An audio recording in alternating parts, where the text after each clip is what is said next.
सुग्रीव और हनुमान से जो मिलन है, इसके पहले सीता जी का अपहरण हो चुका है। इसके पहले सीता जी का अपहरण हो चुका है। मैंने वो जानबूझकर इसलिए नहीं सुनाया क्योंकि कोरिलेशन करना है मुझे। वो कोरिलेशन टूट जाए तो बात समझ में नहीं आए। सीता जी का अपहरण हो चुका है और श्री राम अब दो समस्याओं से जूझ रहे हैं। एक तो राक्षसों का संहार, दूसरा अपनी पत्नी की खोज। तो अपनी पत्नी की खोज में वो घूम रहे हैं और उस समय सुग्रीव और हनुमान उनको मिलते हैं। और तब जब सुग्रीव की समस्या का समाधान करने के बाद रामचंद्र जी को सुग्रीव कहता है कि आपकी जिंदगी भर सेवा करूंगा, तब राम उसको कहते हैं कि अब तुम मेरी एक मदद कर सको तो करो। मेरी पत्नी की खोज मुझे करनी है, जिसका अपहरण कोई कर ले गया। तब तक उन्हें यही मालूम है कि अपहरण किसने किया है, कोई कर ले गया है। पता लगाना है कि वो कौन है, किस दिशा से आया, कहाँ रखा है, आदि आदि। तो सुग्रीव कहता है कि मैं आपको वचन देता हूं कि आपके इस अभियान में जब तक मेरे प्राण हैं तब तक मैं आपके साथ हूं। और सुग्रीव के इस वचन के साथ हनुमान भी बंध जाते हैं और वो कहते हैं कि मैं अलग कैसे रह सकता हूं, मैं भी इस वचन में साथ हूं। तो श्री राम उनसे कहते हैं कि अब हमें दूसरा बड़ा अभियान चलाना है कि खोज करनी है। तो सुग्रीव कहता है कि मेरा अनुमान है कि सीता का अपहरण रावण ने ही किया होगा, मेरा अनुमान है। राम कहते हैं तुम कैसे कहते हो? तो सुग्रीव कहता है कि मैं रावण को जानता हूं। कैसे जानते हो? तब वो कहता है मेरे भाई बाली का दोस्त है और जितना कुकर्मी बाली उतना ही कुकर्मी वो है, उससे ज्यादा ही है, कम नहीं है। तो रावण कैसा है, पूरा डिस्क्रिप्शन राम को जो बताया है वो सुग्रीव ने बताया। वो ऐसा है, वो ये कुकर्म करता है, इतने अत्याचार करता है, इतने तरह से व्यभिचार आए हैं अपने समय की, और वो कहानी शूर्पणखा की है, वो आप सब जानते हैं। तो सुग्रीव जो कह रहा है कि मेरा अनुमान अब पक्का हो गया है कि ये वही है। तो क्यों किया होगा? तो कहने लगा अपनी बहन के अपमान का बदला लेने के लिए हो सकता है, और वो सुंदर स्त्रियों के प्रति आसक्त बहुत रहता है रावण, ये भी कारण हो सकता है। तो राम कहते हैं कि चलो ठीक है, अगर ये वही है तो पता करो कि इसका निवास कहाँ है, वन का इसका आवास कहाँ है, महल कहाँ है, राज्य का। उसने कहा वो मालूम है, क्योंकि मेरा भाई बाली अक्सर जाता था और बाली के पास ये अक्सर आता था, और इनका आना जाना मुझे बहुत नजदीक से पता है। मैं जानता हूँ वो कहाँ रहता है, वो लंका नगरी है, समुद्र के किनारे है, ऐसा ऐसा पूरा वर्णन करता है। तो रामचंद्र जी कहते हैं कि हमको हर हालत में वहां तक पहुंचना है। तो जंगल के सब राक्षसों का संहार करने के बाद, स्थानीय जनजातियों के राजाओं को राज्य सौंप देने के बाद, राम अपने अंतिम अभियान पर निकलते हैं, जो उनके जीवन का सबसे बड़ा अभियान है, रावण का संहार। पहुंच जाते हैं। अब ये बाली का भाई सुग्रीव जो राजा बन गया किष्किंधा का, वो कहता है आप रावण से लड़ोगे कैसे, उसके पास तो बड़ी भारी सेना है। तो राम ने कहा कि फिर हमें भी सेना तैयार करनी है। तो सुग्रीव कहता मेरे पास तो नहीं है कोई सेना। क्यों? तो उसने कहा मेरे राज्य में तो सैनिक रहते ही नहीं है, बंदर भालू रीछ रहते हैं, अगर जरूरत पड़े तो ये आ सकते हैं, इनसे कैसे लड़ोगे? तो हनुमान को बुलाते हैं कि देखो तुम बता सकते हो इनकी शक्ति और ताकत? तो वो कहते हैं कि इनमें शक्ति ताकत तो नहीं है, लेकिन भावना प्रबल है। अगर आप इनको हिम्मत दे दें तो ये रावण से लड़ सकते हैं। क्यों लड़ेंगे ये रावण से? लक्ष्मण कह रहे हैं। तो राम कहते हैं ये रावण से इसलिए लड़ेंगे क्योंकि रावण ने इनके खिलाफ भी बहुत अत्याचार किए, इन बानरों के खिलाफ बहुत अत्याचार किए। रावण की एक नीति है बाली के राज्य से बानरों को गिरफ्तार करना। बानर एक तरह की जाति है, बंदर का अर्थ नहीं है, इस बात को ध्यान रखिएगा, एक तरह की जनजाति। बंदर और बानर बिल्कुल अलग है। तो बानर जाति के लोगों को रावण पकड़ पकड़ के लेके जाता है और लंका में दास बना के रखता है, और इनकी स्त्रियों को भी पकड़ के लेके जाता है, उनको वैश्या बना के छोड़ता है। तो बानर जाति के लोग रावण के बहुत खिलाफ हैं। तो राम को जब ये सुग्रीव बताते हैं कि देखो हमारे साथ वो ये बर्ताव करता है, तो लक्ष्मण और राम मिलके कहते हैं कि तो जरूर ये वानर रावण से लड़ेंगे, मुझे तुम उनके पास ले चलो। तो वानरों की सभा बुलाई जाती है। किष्किंधा में हनुमान जी जो वानरों के सबसे बड़े प्रतीक हैं, वो सबको इकट्ठा करते हैं और राम उनको सुनाते हैं कि देखो ऐसा ऐसा एक आतताई आदमी है, उसके खिलाफ संघर्ष करना है, उसने मेरी पत्नी का भी अपहरण किया है। तो वानर कहते हैं आपकी क्या, हमारी सबकी पत्नियों का किया है उसने, लेकिन आप अगर तैयार हैं लड़ने को तो हम भी आपके साथ हैं, तो चलो। तो तैयारी होती, तो हम भी आपके साथ हैं, तो चलो। तो तैयारी होती है और राम, श्री राम उन सीधे साधे वानरों में जो राक्षसों का भी प्रतिरोध नहीं कर पाते हैं, शक्ति भरने का काम करते हैं, अस्त्र शस्त्र चलाना सिखाते हैं, अस्त्र शस्त्र से उनको सज्जित करते हैं। और अस्त्र शस्त्र से जब सज्जित उनको कर रहे हैं और अस्त्र शस्त्र चलाना सिखा रहे हैं, उसी दौर में सुग्रीव और राम का बार बार संवाद हुआ है। कंब रामायण में एक बहुत सुंदर स्टेटमेंट है, वो भी मैं आपको सुनाता हूं। सुग्रीव पूछ रहा है एक दिन राम से कि आपने मेरा राज्य वाली से जीतकर मुझे दिया, अब मेरे मन में तो वैराग्य पैदा हो रहा है, मैं क्या करूं, राज्य छोड़ के मैं जाना चाहूं। तो राम जो उसको उत्तर दे रहे हैं, देखो राज्य क्यों स्थापित किया जाता है, राज्य की स्थापना के पीछे कारण क्या होता है और उद्देश्य क्या होते हैं। तो कहते हैं अपनी प्रजा को आर्थिक लूट से बचाने के लिए राजनीतिक सत्ता स्थापित करनी पड़ती है। अपनी प्रजा को आर्थिक लूट से बचाने के लिए राज्य सत्ता स्थापित करनी पड़ती है और राज्य सत्ता की रक्षा करने के लिए सेना की जरूरत होती है और सेना की जरूरत पूरी करने के लिए धन संपत्ति चाहिए और धन संपत्ति चाहने के लिए उत्पादन और व्यापार की जरूरत होती है और इन सब का समूह जो हो जाता है उसी को राज्य शक्ति के रूप में माना जाता है। तो सुग्रीव कह रहे हैं कि देखो हमको सेना चाहिए, इसके लिए हमको राज्य की लूट बंद करानी है, इसके लिए राज्य सत्ता आसानी से हम पालन कर सकें। तो वो सुग्रीव से कहते हैं कि तुम्हारे लिए छुटकारा नहीं है कि तुम वैराग्य धारण करो और चले जाओ, अब तो तुम्हें ये चलाना है और आगे बढ़ाना है। तो राज्य स्थापित करने के पीछे का जो कॉन्सेप्ट है वो श्री राम उनको समझाते हैं। आर्थिक लूट से बचने के लिए राज्य चाहिए, राज्य की रक्षा के लिए सेना चाहिए, सेना के लिए धन संपत्ति चाहिए और धन संपत्ति इकट्ठा करने के लिए राज्य में उद्योग और व्यापार चाहिए। ये पूरा एक चक्र है और वो राम कहते हैं कि इसमें से अगर कुछ भी निकल गया तो सब चला जाए। उसके बाद एक और दूसरी बात वो सुग्रीव से कह रहे हैं कि देखो सुग्रीव, राज्य को धन की आवश्यकता है, ये बात बिल्कुल सही है, लेकिन ये धन प्रजा के कल्याण में लगने वाला होगा तो श्रेय होगा और जो प्रजा का शोषण करने वाला हुआ तो ये छोड़ने लायक होगा। तुम तय कर लो कि तुम्हारे राज्य के लिए धन की जरूरत है तो किस रास्ते से लाना है, प्रजा के कल्याण वाला या प्रजा के शोषण वाला। तो सुग्रीव कहता है आपके रहते मैं सोच कैसे सकता हूं। तो राम कहते हैं कि इसका संकल्प हमेशा याद रखो कि धन वही जो प्रजा का कल्याण कर सके, ऐसा धन बिल्कुल नहीं जो प्रजा के शोषण से आया हुआ हो। तो धीरे धीरे राम एक आदर्श राज्य की कल्पना बुनते चले जा रहे हैं। एक आदर्श राज्य कैसा होता है उसकी स्थापना में लगे हुए। अब आखिरी समय है उनके अभियान का कि जब सुग्रीव और हनुमान की मदद से सेना तैयार होती है और सेना को लेकर लंका की तरफ कूच करते हैं, तो सेना जब समुद्र के किनारे पहुंचती है तब राम को उसका अंदाजा होता है कि कितने सैनिक हैं उसमें। तो लक्ष्मण पूछ रहे हैं कि क्या आपको भरोसा है कि ये सेना रावण से लड़ेगी? तो राम उनको कहते हैं कि हाँ, भरोसा ही नहीं विश्वास है कि ये लड़ेगी ही नहीं, रावण को पराजित करेगी। तो कहने लगे वो कैसे? तो वो कह रहे हैं कि ये जो सब सैनिक है ना, ये फुल टाइमर नहीं है, पूर्णकालिक सैनिक नहीं है, ये सब अर्धकालिक है।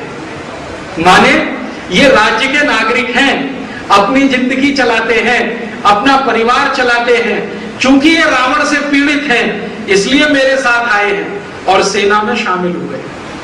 ये पूर्णकालिक सैनिक नहीं है, इसलिए इनकी भावना बड़ी है। ये पैसे के लिए नहीं लड़ने आए हैं, ये अपने सम्मान की रक्षा के लिए लड़ने के लिए आए।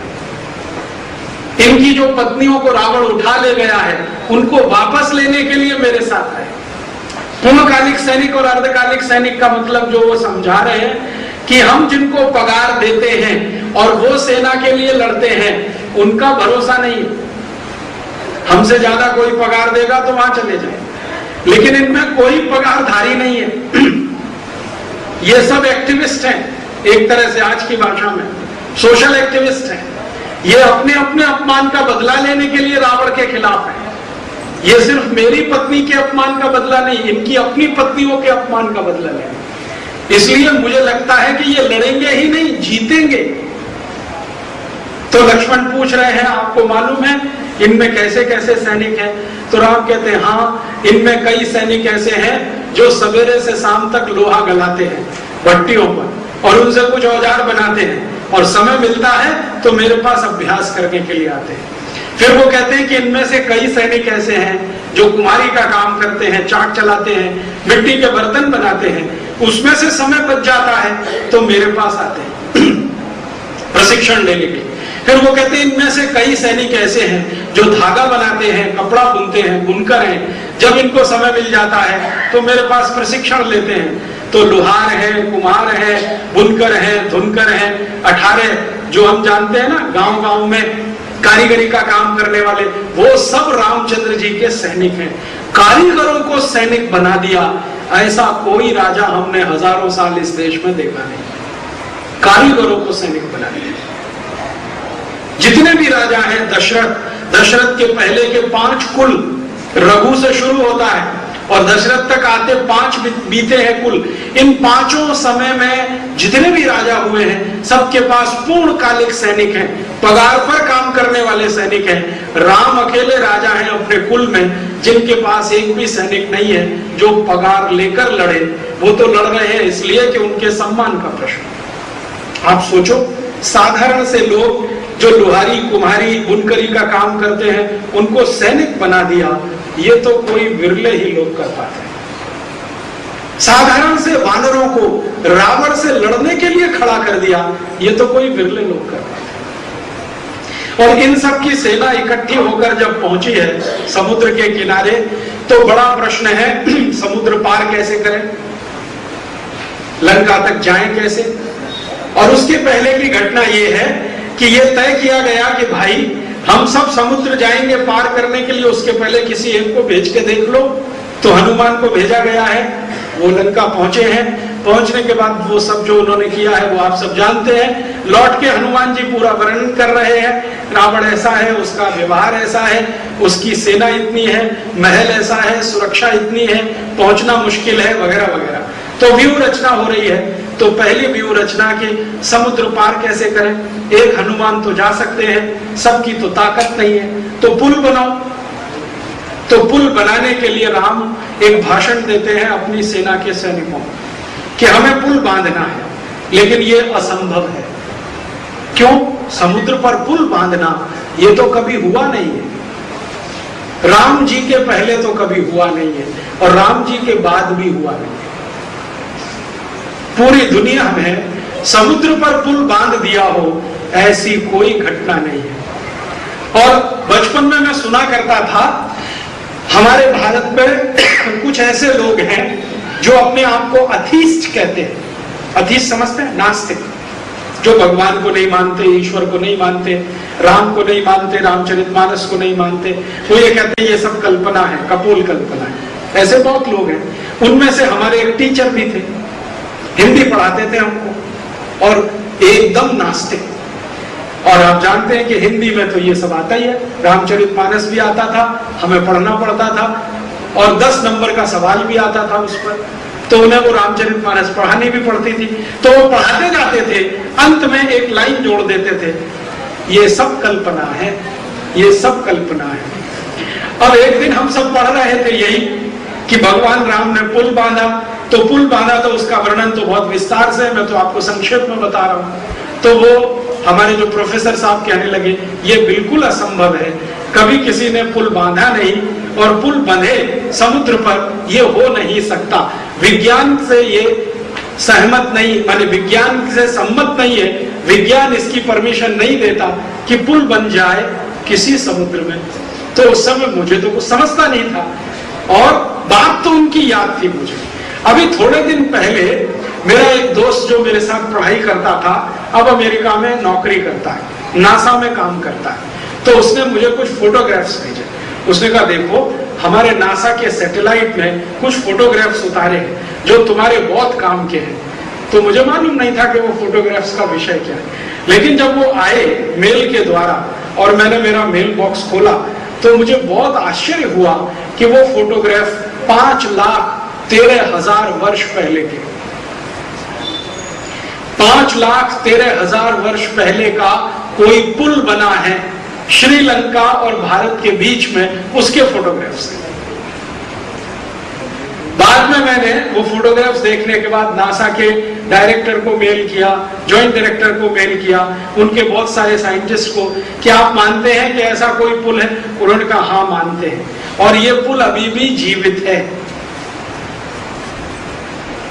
रामेश्वरम है ना, रामेश्वरम, वहां से शुरू होकर और लंका का आखिरी जो किनारा है वहां तक जाता है।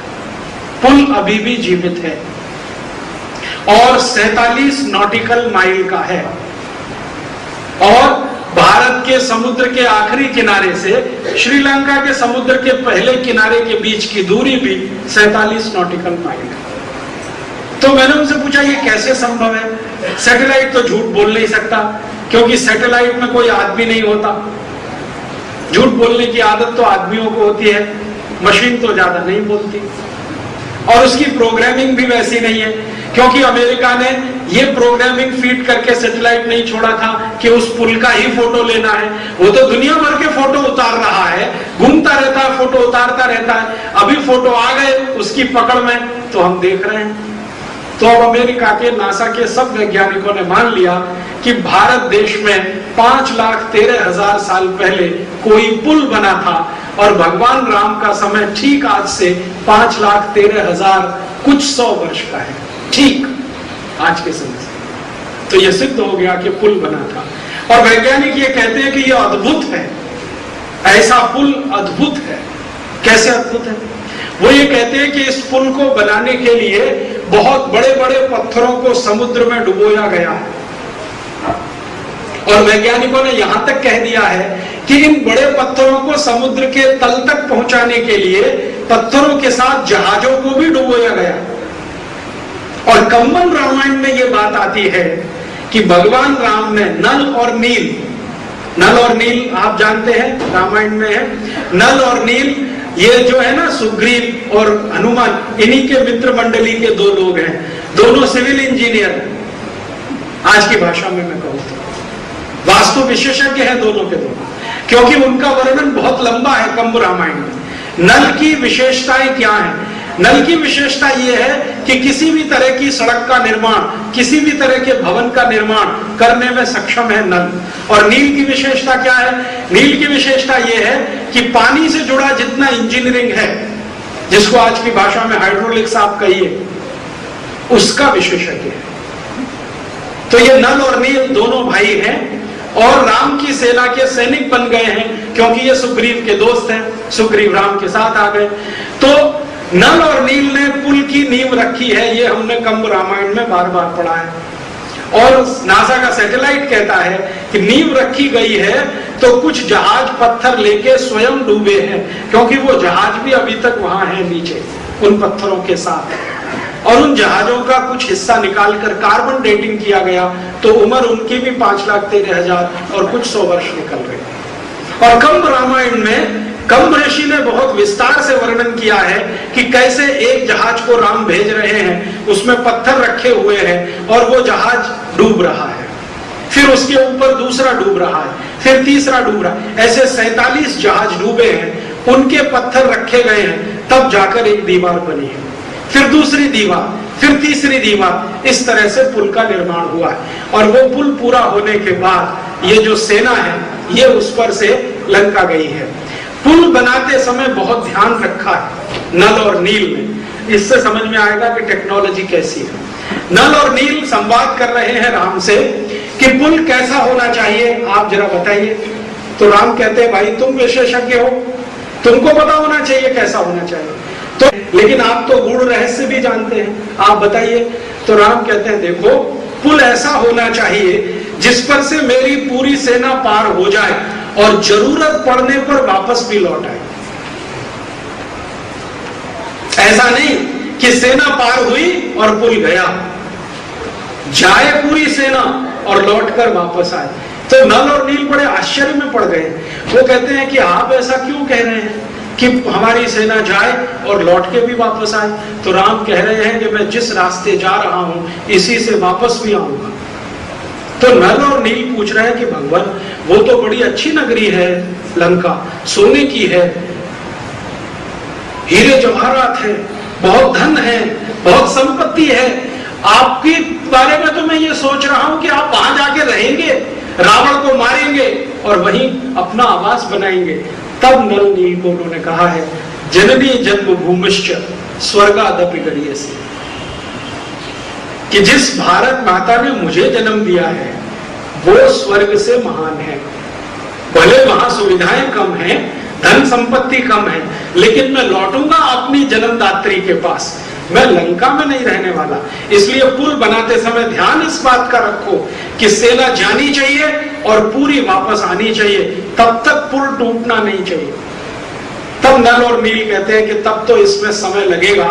तो राम कहते हैं, लगने दो, तब तक तुम समय लगाओ पुल बनाने में, मैं सेना का प्रशिक्षण करता हूं, दोनों काम होते हैं। तब कंब रामायण में एक वर्णन है कि नल और नील कोई विशेष तरह का एक पदार्थ तैयार कर रहे हैं जो पत्थरों को जोड़ने का काम करे, और ऐसा पदार्थ हो जो पानी में भी ना घुले। तो नल और नील को यह पदार्थ तैयार करने में 13 दिन लगे हैं, जड़ी बूटियों का और पत्थरों का चूरा बना के, लेकिन पदार्थ इतना अच्छा तैयार हुआ है कि 2 पत्थर के बीच में लगा दो तो पानी से भी ना घुले। और अब नासा ने यह मान लिया है कि जो पत्थर आपस में जुड़े हुए हैं कुछ अद्भुत पदार्थ से जुड़े हुए हैं जो 5,13,000 साल बीतने के बाद भी अभी तक घुला नहीं है, और पत्थरों को जोड़कर उसने अभी तक रखा हुआ है। इसका माने कोई तो सिविल इंजीनियरिंग की टेक्नोलॉजी रही होगी।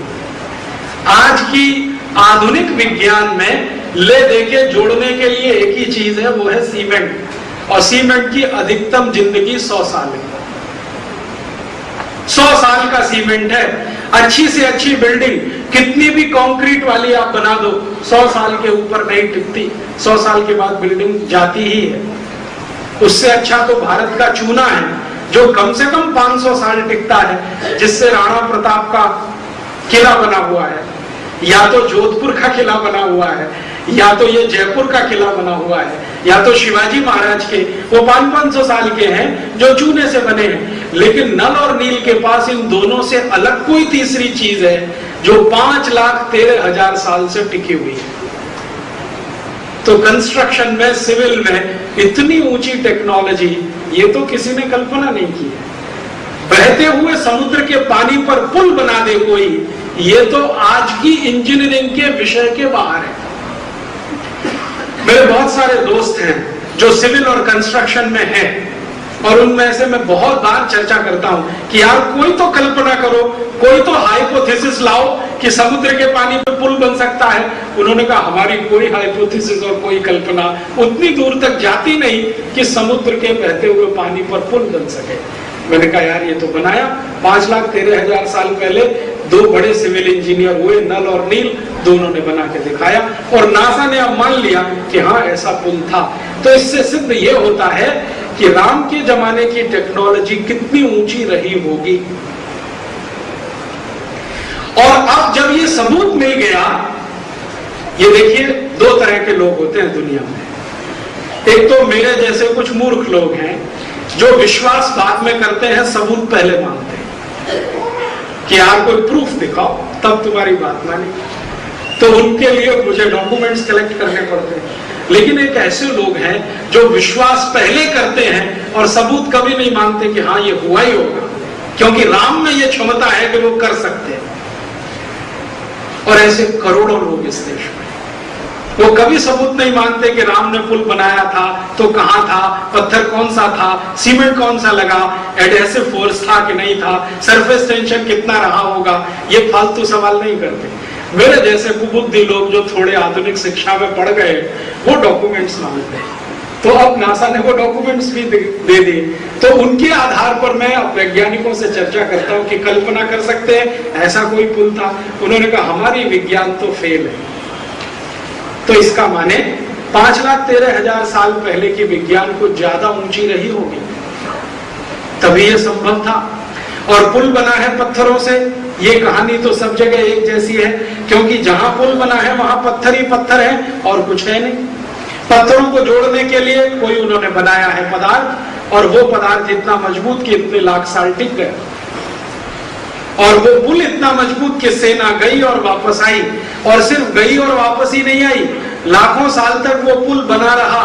फिर समुद्र के किसी तेज बहाव के चलते, कोई सुनामी के चलते पानी का लेवल ऊंचा हुआ तो वो पुल नीचा पड़ गया, टूटा नहीं।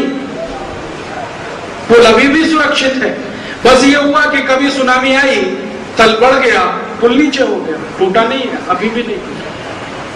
तभी तो फोटोग्राफ में बिल्कुल स्पष्ट दिखाई दे रहा है।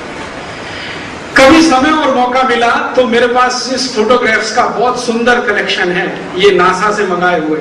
एलसीडी प्रोजेक्टर मिले तो मैं आपको दिखा सकता हूं, मेरे लैपटॉप में अभी भी ये सारे फोटोग्राफ्स पड़े हुए हैं। ये पुल इतना सुंदर है कि देखने के बाद मुंह से यही निकलता है कि क्या तकनीकी रही होगी, कितनी ऊंची तकनीक है।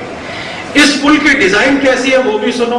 अंदर के जो फोटोग्राफ्स हैं जो स्पष्ट हैं, आप जानते हैं सैटेलाइट जो है ना, समुद्र के 90 से 150 किलोमीटर नीचे तक के चित्र बिल्कुल स्पष्ट खींच लेता है। आज जो सैटेलाइट अंतरिक्ष में, पहले ऐसा नहीं था 20 साल पहले, लेकिन अब इस क्वालिटी के सैटेलाइट बनते हैं कि समुद्र में 150 किलोमीटर तक नीचे के फोटोग्राफ बिल्कुल स्पष्ट खींचे जा सकते हैं। तो जो पुल के फोटोग्राफ्स है ना, बहुत अच्छे से आए हैं। तो पुल का शेप कैसा है? ऐसा है, जेड शेप होती है ना, जेड, अंग्रेजी का जेड बनाते हैं, ऐसे ऐसे ऐसे ऐसे ऐसे, ये है पूरा पुल। तो बहुत दिन में सोचता रहा कि नल और नील ने ये जेड शेप क्यों बनाया। आजकल के तो पुल जो हम देखते हैं आधुनिक जो इंजीनियर बनाते हैं वो स्ट्रेट लाइन होता है, पूरा एक पूरी दीवार खड़ी कर देते हैं, बांध बन गया। लेकिन उस समय जो उन्होंने बांधा है उसमें ये जेड शेप है, ये क्या चक्कर है। तो बहुत दिन में कई प्रोफेसर्स के साथ माथापच्ची करता रहा, बाद में समझ में आया कि समुद्र में पानी का प्रवाह और उसका दबाव बहुत अधिक होता है, और हम कोई स्ट्रेट लाइन खींच दें तो उसके ऊपर दबाव पानी का सबसे ज्यादा होता है, तो पुल टूटने की सबसे ज्यादा संभावना है। तो नल और नील ने अकल लगा के उसको ऐसे जेड शेप में बदल दिया ताकि दबाव हर दीवार पर बराबर पड़े और पुल नहीं टूटे। इतनी ऊंचाई हिंदुस्तान के लोगों में फिजिक्स की उस जमाने में 5,13,000 साल पहले, और आज के आधुनिक विज्ञान को पढ़कर निकले हुए जो पुल बनाते हैं वो ऐसे कि एक ही बाढ़ में गया, क्योंकि वो स्ट्रेट लाइन है, सीधी लाइन है, पानी का दबाव ज्यादा पड़ेगा, जल्दी से टूट जाएगा। लेकिन उसी को अगर आप जेड शेप दे दें, जिगजैग शेप दे दें, तो पानी का दबाव सभी दीवार पर पड़ेगा और पुल सुरक्षित रहेगा। इतनी अकल उनको है, इस तरह की विज्ञान है। तो ये पुल बना है, पहले हम मानते थे कि कल्पना है, अब सिद्ध हो गया कि ये इतिहास है। और जब ये सिद्ध हो गया है तो अब मैं ये कहता हूं कि आगे भी बहुत कुछ सिद्ध होगा, थोड़े दिन के बाद और बहुत कुछ सिद्ध होगा। तो इस पुल को बना के राम की सेना गई है लंका, और लंका के रावण के साथ हुआ है युद्ध, और उस युद्ध में विजय मिली है राम को। उस युद्ध के पहले की एक घटना है जो बहुत महत्व की है। रावण का एक भाई है विभीषण, जो रावण से बहुत परेशान है। जैसे बाली का एक भाई है सुग्रीव, जो बाली से बहुत परेशान है, ऐसे ही रावण का एक भाई है विभीषण, जो रावण से बहुत परेशान है। रावण की जितनी नीतियां हैं उनसे वो सहमत नहीं, रावण के जो कुकर्म हैं उनसे वो सहमत नहीं। रावण श्री राम की पत्नी को उठा लाया है, विभीषण उससे भी सहमत नहीं। और वो बार बार समझा रहा है अपने भाई को कि क्यों झंझट मोल ले रहे हो, ये उसकी पत्नी को वापस कर दो। लेकिन रावण अपने अहंकार में और मद में चूर है, कैसे वापस करना, अभी तो युद्ध लड़ेंगे, अगर वो जीत ले तो ले जाए, नहीं तो युद्ध में मैं जीता तो मेरी हो गई, इस भावना का है आदमी। तो विभीषण अंत में जब बहुत परेशान है, थक जाता है और रावण के द्वारा बार बार उसका अपमान किया जाता है, तो एक दिन वो लंका छोड़ के श्री राम जी के पास आ जाता है और श्री राम को आके कहता है कि मैं विभीषण, लंकापति रावण का भाई, आपसे दोस्ती करना चाहता हूं। राम पूछते हैं क्यों? तो वो कहता है कि मैं आपकी नीतियों से सहमत हूं, रावण आपकी नीतियों से सहमत नहीं है, मैं आपके साथ होना चाहता हूं और चाहता हूं कि रावण का संहार हो, तो मैं भी आपके साथ हूं। तो विभीषण के मन में एक प्रश्न है, वो राम को कहते हैं कि देखिए मेरे मन में एक प्रश्न है, वो मैं आपसे स्पष्ट कहना चाहता हूं कि मैं युद्ध में आपके साथ रहना चाहता हूं, लेकिन युद्ध के बाद क्या? तो राम कहते हैं तुम्हें कोई शंका है? मैंने वाली से युद्ध किया है और उसका राज्य उसके भाई सुग्रीव को दिया है, तुमको क्यों शंका होती है? रावण से युद्ध करेंगे, जीतेंगे और राज्य तो तुम्हारा होगा।